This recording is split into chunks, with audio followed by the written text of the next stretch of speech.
Labadiena, mėly Patreono kanalo žiūrovai, kitų platformų žiūrovai.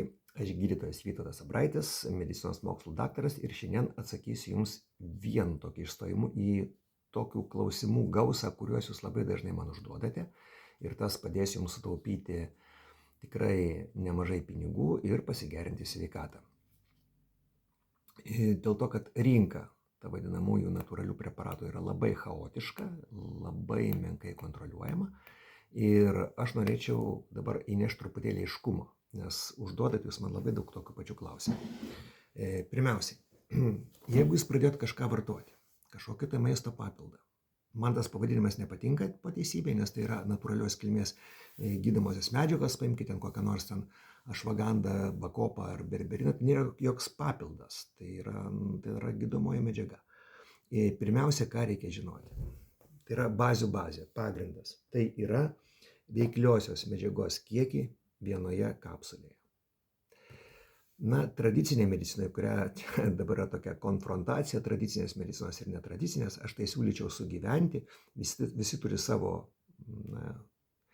argumentų, nes, kokiai tradiciniai medicinai penicilinui yra tik tai 98 metai, 1926 metais Flemingas atrado peniciliną, o ašvagandiniai medicinai yra 4000 metų. Ir, žinot, čia reikėtų vieni kitus gerbti, nes dabar visi baisiai agresyvus yra, tas niekur neveda agresyvumas.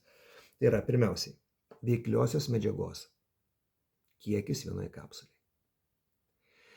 Ne visam buteliuke, ne paros dozė, bet vienoje kapsulėje.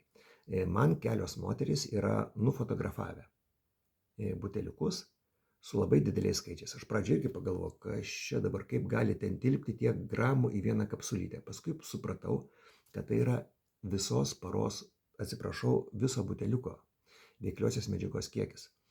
Tai yra toks gudrus marketinginis ėjimas, žinant, kad žmogus atėjęs į vaistinę ar atsidaręs internetą, pirmiausiai, jeigu dar silpnesnis regėjimas, jeigu žmogus ten garbaus amžiaus, turi ten lėtinių ligų, jisai smulkių raidelių neįžiūri, jisai mato tą didelį skaičių ir galvoja, vat imsiu patį stipriausią ir dabar jau kažką pasigydysiu ir užsiimsiu patikimą profilaktiką.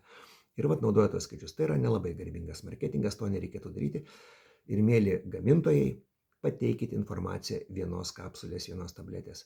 Joks rimtos medicinos, tradicinės medicinos, jokia farmacinė forma. Ar tai būtų kapsulė buteliuke, ar tai tabletė lapelėje tablečių, ar tai ampulėje esantis skaičius, niekada nenurodo veikliosios medžiagos visoje ampulių dėžutėje, lapelėje tablečių ar visam buteliuke kapsulė. Niekada to nenurodo, vis laik yra vienos kapsulės, vienos tabletės, vienos ampulės dozė.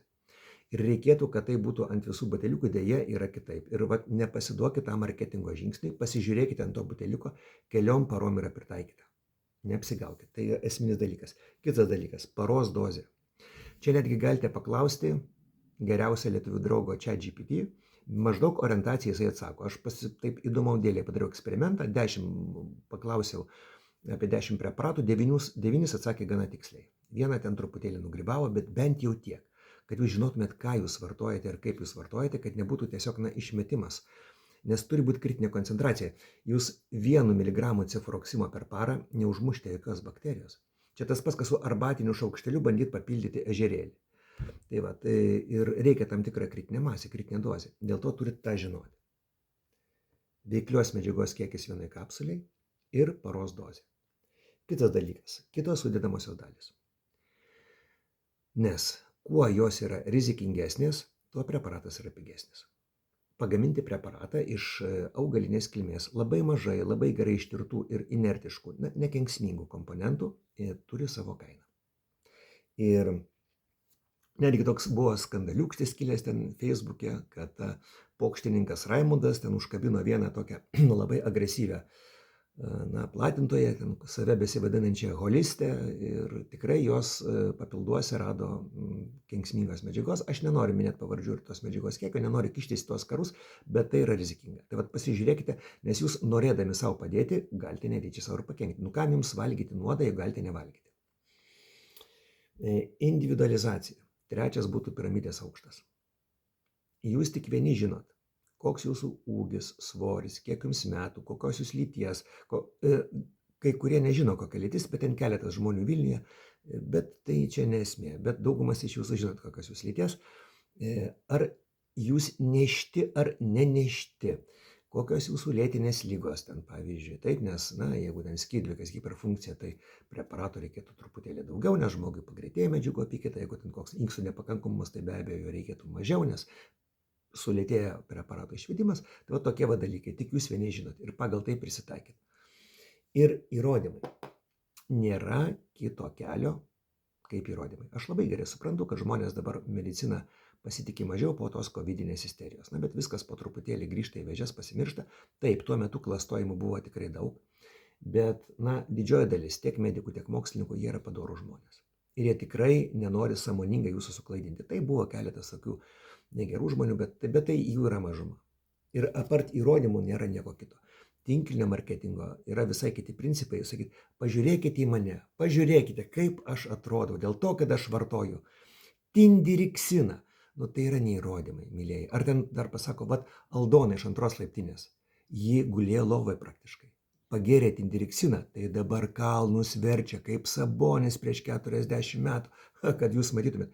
Tai yra nesąmonės. Tokių Aldonų turi būti keli tūkstančiai, dar keli tūkstančiai Aldonų, kurios vartoja placebą, reiškia vartoja tą patį tindiriksiną, galvodamas, kad tindiriksina iš tikrųjų ne tindiriksina, tuščias tabletės ir jas palyginti. Tai čia yra įrodymai. Truputėlį kilstelkim mes į aukštesnį lygį tų natūralių preparatų naudojimą. Jūs turite teisę, mylėjai, paklausti, jeigu gamintojas jums neatsako į klausimus, eikite pas tą gamintoją, kuris atsako.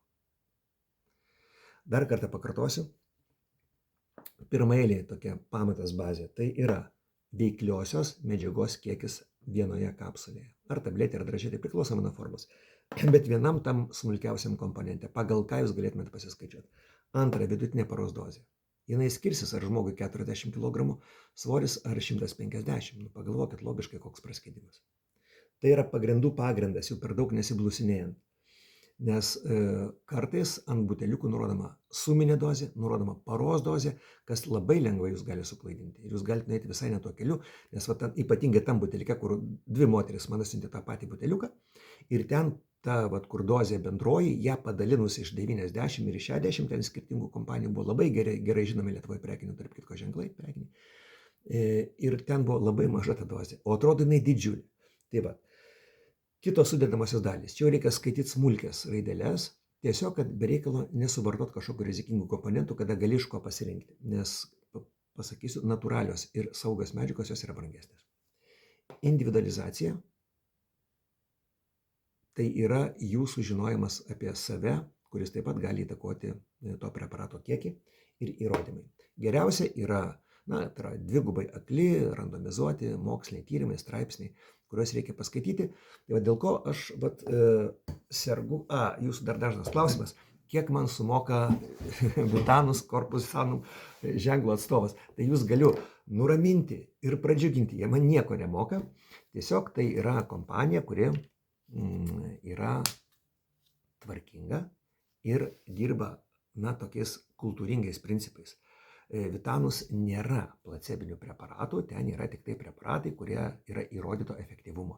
Ir jeigu staiga paaiškėtų, kad tai yra placebo preparatas, nes nestovi vietoje, nei medicina, nei mokslas, nei visa informacinė erdvė, ten tuoj pat pažymėtų Vitanus. Jūs atsakykite į klausimą, ar daug pas kitus platintojus ir gamintojus jūs esat matę, kad prie švagandos būtų paminėta, kad jeigu žmogus turi skydliaukės hiperfunkciją, reikėtų atsargiau vartoti. Jūs nepainiokit su autoimuniniu tiroiditu, kur švaganda yra netgi naudinga, nes net truputėlį gali maždaug ten iki 5 procentų sustiprinti skydliaukės funkciją. Aš apie tai jau kalbėjau smulkiai. Tai palyginkit, ar tai yra. Ir organizatorius, kas jau yra bendravęs su Vitanus, žino, kad vardas yra Darius, direktorius man pirmadieniais kiekvieną kartą paskambina ir man užduoda klausimus, tą, ką jūs jam užduodat ir jis negali atsakyti, aš bandau atsakyti jam, jeigu nerandu atsakymų, tada aš paieškau literatūroje ir atsakau jam vėliau. Jūs turite teisę žinoti, nes jūs dedate tą daiktą į save. Ir jeigu jūs nerandat galimybės pasiklausti platintojo ar gamintojo, tai yra blogas ženklas. Eikit ten, kur jūs galite pasiklausti. Tai toksai dar vienas toksai, gan svarbus.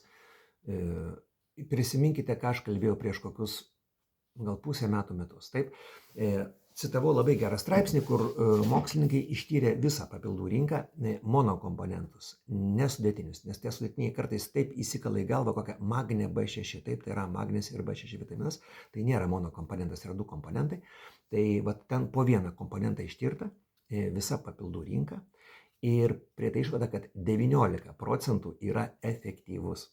81 beveik yra neefektyvus. Tai jeigu surašyti visą sąrašą, jūs aklai durtumėt pirštų nežiūrėdami, tai žymiai daugiau šansų, taip, 4:1, kad išsirinksite neefektyvų ir tik tai 1:4, kad efektyvų. Tai jeigu jūs jau randat efektyvų preparatą, tai bent jau vartokit taip, kad tas efektas jo suveiktų, kad turėtų galimybę pasireikšti.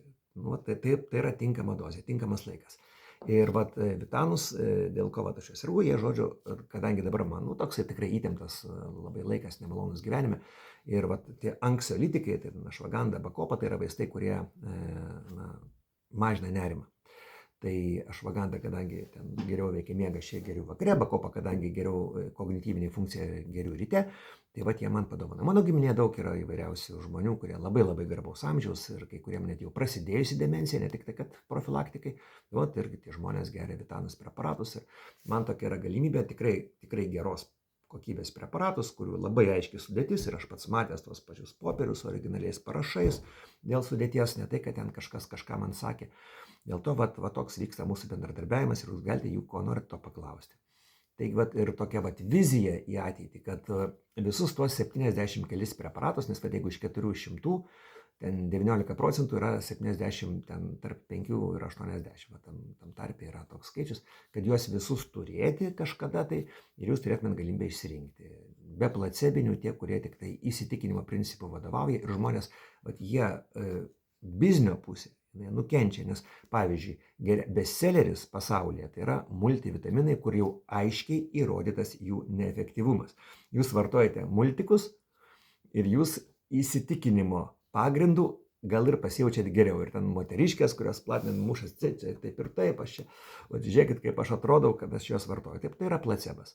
Tai kad be tokių jie neimportuoja tų, kuriuos lengviau parduoti, o importuoja tuos, kurio efektyvumas yra įrodytas ir galbūt reikia ilgiau belstis į jūsų protas ir ilgiau belstis į jūsų širdis. Taip pat mano giminėje yra žmonių su prastom lipidogramom, nes, mano inteligentų šeima, ten jie žmonės daug labai medikų, dirba įtemptą darbą, tas stresas sukelia jų ten tą blogą cholesteriną ir jie bando berberinų nusimušti. Tai toks mano bendradarbiavimas, sakau jums atvirai ir mylėjai, gerų jums pasirinkimų, iki.